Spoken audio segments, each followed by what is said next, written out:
ನಿಮ್ಗೆ ಗೊತ್ತಾ, just few people's ಒಂದು ಊರಿನಲ್ಲಿ ಮೆಡಿಟೇಷನ್ನ ಪ್ರಾಕ್ಟೀಸ್ ಮಾಡಿದ್ದಾರೆ ಅಂದರೆ ಆ ಇಡೀ ಊರಿನ ಎನ್ವೈರ್ಮೆಂಟ್ನ ನಾವು ಚೇಂಜ್ ಮಾಡ್ಕೋಬೋದು ಅಂತ. ಎಸ್, ಇದನ್ನೇ ನಾವು ಮಹರ್ಷಿ ಎಫೆಕ್ಟ್ ಅಂತ ಹೇಳ್ತೀವಿ. ಇದನ್ನು ಕಂಡಿಡ್ದಂಥವರು ಮಹರ್ಷಿ ಮಹೇಶ್ ಯೋಗಿ ಅಂತ. Is the founder of transcendental meditation ಅಂತ ಹೇಳ್ತಾರೆ. ಇವರು ಹೇಳ್ತಾರೆ, ಜಸ್ಟ್ 1% ಆಫ್ ಪಾಪ್ಯುಲೇಷನ್ ಒಂದು ಸಿಟಿಯಲ್ಲಿ, ಒಂದು ಊರಿನಲ್ಲಿ ಯಾವಾಗ ಡೀಪ್ ಮೆಡಿಟೇಷನ್ ಒಂದು ಪ್ಲೇಸಲ್ಲಿ ಪ್ರಾಕ್ಟೀಸ್ ಮಾಡಿದ್ದಾರೆ ಅಂದರೆ ಆ ಇಡೀ ಊರಿನ ಎನ್ವೈರ್ಮೆಂಟ್ನೇ ನಾವು ಚೇಂಜ್ ಮಾಡ್ಕೋಬೋದು ಅಂತ ಹೇಳ್ತಾರೆ. ಫಾರ್ ಎಕ್ಸಾಂಪಲ್, ಒಂದು ಊರಿನಲ್ಲಿ ಒಂದು 10,000 ಜನ ಇದ್ದಾರೆ ಅಂತ ಅನ್ಕೊಳ್ಳೋಣ.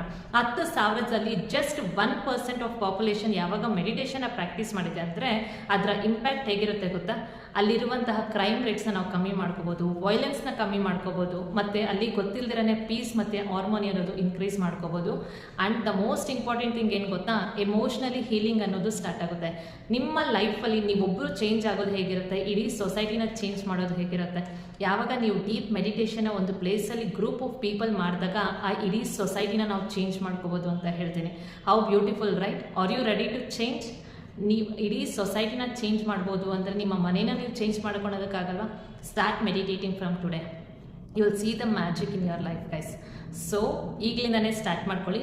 ಕಮೆಂಟ್ ಸೆಕ್ಷನಲ್ಲಿ ಪೀಸ್ ಅಂತ ಹಾಕಿ ಆ್ಯಂಡ್ ಈ ವಿಡಿಯೋನ ಲೈಕ್ ಮಾಡಿ, ಶೇರ್ ಮಾಡಿ ಆ್ಯಂಡ್ ಸಬ್ಸ್ಕ್ರೈಬ್ ಮಾಡ್ಕೊಳ್ಳಿ. Thank you for watching. Have a great day.